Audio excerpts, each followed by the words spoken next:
Right, welcome to a very cold evening in Whittington Drive. We're joined again by Johnny Harvey. He's going to give us a wee update on the state of play.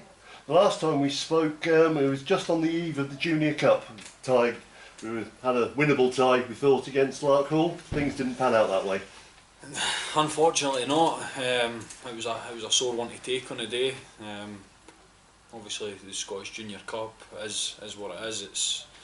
It's a place where you get most publicity, exposure for the club.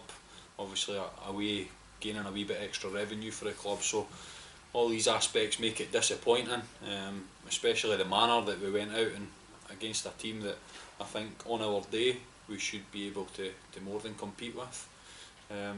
If you told me at half time we were going to lose the tie, I'd have found it very hard to believe, to be honest. But the way things panned out, it wasn't to be our day. I think first half dominated the game.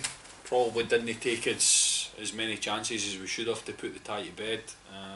Going into the second half, we started slack. They got a couple of penalties that people around would say were dubious, but again, you can't rely on referees to get every decision right. You need to make sure that you do your own job, and unfortunately that day we didn't do it, and it was a sore one to take. Yeah, it was. But obviously you take defeat on the chin. There's always next week, and it's back on league business up at Forfar. They're sitting at or sitting towards the bottom end of the table, but because it's so tight, there's not a lot of difference in there. And we came away with a narrow defeat, but a defeat nonetheless. People are scared that a blip is going to turn into a losing streak. Yeah, probably from my perspective as a manager, I've never, or I can't remember, and somebody might be able to tell me if I'm wrong, but I can't remember one of my teams losing 2 games on the bounce, which I've been, touch wood, quite fortunate up till now. To check that up and it'd be something to check up, but that was again another sore one to take. I think that game, especially, individual errors cost us, and when I say individual errors, that's no point to blame at anybody. We win as a team, we lose as a team, but just obviously Larkhall and then going into the Forfar game, it seemed as if any error that we did make we were getting punished for, and when we were dominating the ball like we were, especially in the Forfar game, didn't see us quite capitalising on the pressure that we were exerting on teams. So to go 1-0 down after 40 seconds, the week after losing a Scottish Cup tie, it was tough to take. And then going into the second half, we got a quick equaliser, lost another goal before half time, and then you ask the guys at half time to really go and be solid first and foremost, and then hopefully go and push on for an equaliser and see if we can win the game. But to lose a goal 5 minutes into the second half was, again, it was a hard one to bounce back from. But one thing that I will say, and the guys have proved all season, we've got massive heart, massive desire. For 3-1 down, made a couple of changes. The effort for the guys was first class. Quality on the ball, being big, taking the ball under pressure, and we managed to get ourselves back to 3 each. And at that point, we're the only team that's going to win the game.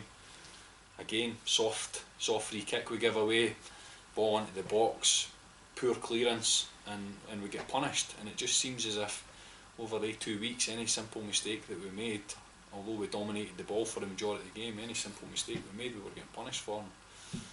Some people will maybe think they can't win away from home. That's been kind of labelled as it stands, but I'm sure our time will come where we start picking up more points away from home. Yeah, I'm sure you're absolutely right. Obviously, the opposite to the away form at the moment is the home form. We had that midweek loss against Dalkeith, but since then Millfield's been a fairly good place for us, and we were against Falkirk, who obviously were promoted with us last season, so we knew that was going to be a tough game. Anybody reading the scoreline of 5-1 will think that it was a straightforward victory. Anything but. Oh, absolutely.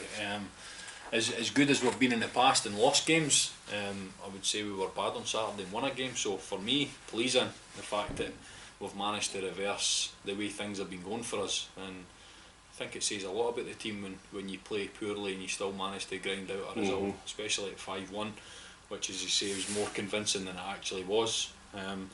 Huge credit goes to the goalkeeper. Liam Amos pulled off a wonder save at 0-0, and within about 20 seconds, Sean Martin on his debut gives us a lead. So huge turning point in the game. And Falkirk, I was very impressed with Falkirk. I think they'll be a hard team for anybody in this league to play against, and I'm sure they'll take more points than they'll lose, to be honest. So it's a huge 3 points for us. Okay, thank you very much, Johnny. I'll let you get back to the lads out there. I'm sure you want to get into the cold. Yeah, thank you. Cheers, Rob.